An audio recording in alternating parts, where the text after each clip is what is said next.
Sometimes the worst part of low back pain is getting things off the dreaded floor, okay? Because bending over makes your back pain so much worse.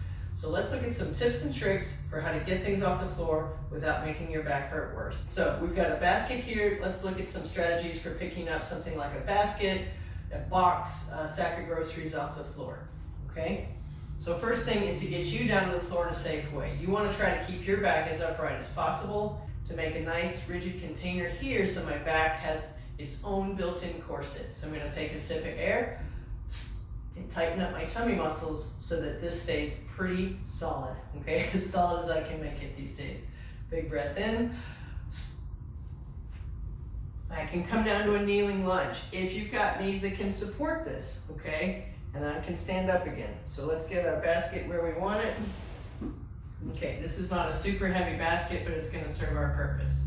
So sometimes we can kneel if we need to put something, say, on the counter, or if I'm loading the dishwasher. This is a great way to do it. I can take dishes off the sink, put them down in the dishwasher, boom, boom, boom.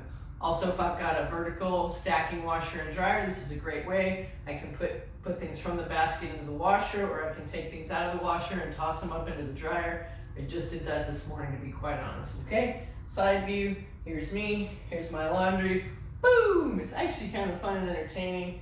But again, I've got a nice straight spine here. I've got my little sip of air if I need it. If I need to bend forward, here's the key. You get to decide where your hinge is. Is my hinge in my back? Oh, that's gonna make it really sad. So my hinge needs to be here at the hip. So I'm gonna keep my back straight, keep my chest up. I can even use this arm to lean on if I need it and put things wherever they need to go, okay? Now let's say I need to get something off the floor and pick it up. That's a little harder. We've got our basket and we're ready to pick it up. So we're gonna do what's called a sumo squat. What a sumo squat means is to get my feet nice and wide, and I'm gonna come down, straight down. So I'm gonna keep my back nice and straight, that sip of air if we need it, and I'm gonna come back down. Sometimes we can't keep our heels on the floor, and that's okay. I can use my arms on my knees here for balance.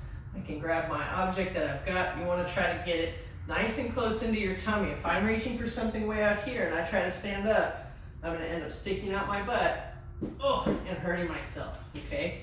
So get the thing you're lifting as close to yourself as possible. Get your back nice and tall. Squeeze with your hips, okay?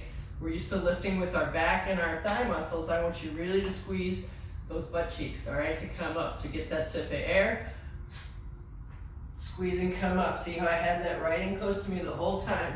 Come on down and come on up. You can practice this with a light weight before you do it with something heavy or something you really love, like your little kid or your pet, okay? So this is the sumo squat. Right down, right up.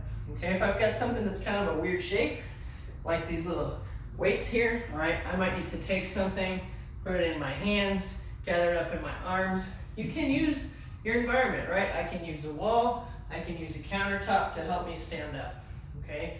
Don't be afraid to look around you and see what's available. So again, that sumo squat, come on down, put what I've got in my hands on the ground, or grab what I need, sip of air, and come on up, okay? So that's how you get something off the floor with the sumo squat.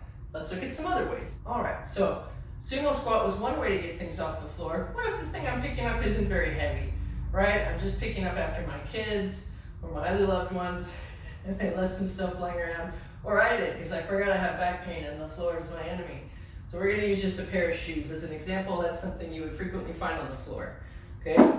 First option is, can I pick it up with my monkey toes, right? Maybe use the wall for balance, pick that guy up. What? You can become a circus performer in your spare time. Second option, if I can't pick it up with my feet, or that just feels weird, we can use what we call the golf pickup. So if you've ever seen some of your grandpa types play golf, you'll notice when they go to get the ball out of the hole after they putted, they don't bend over like this. They bend over like that tippy bird, okay? So I'm gonna keep my back straight, come over, again, use that hip hinge.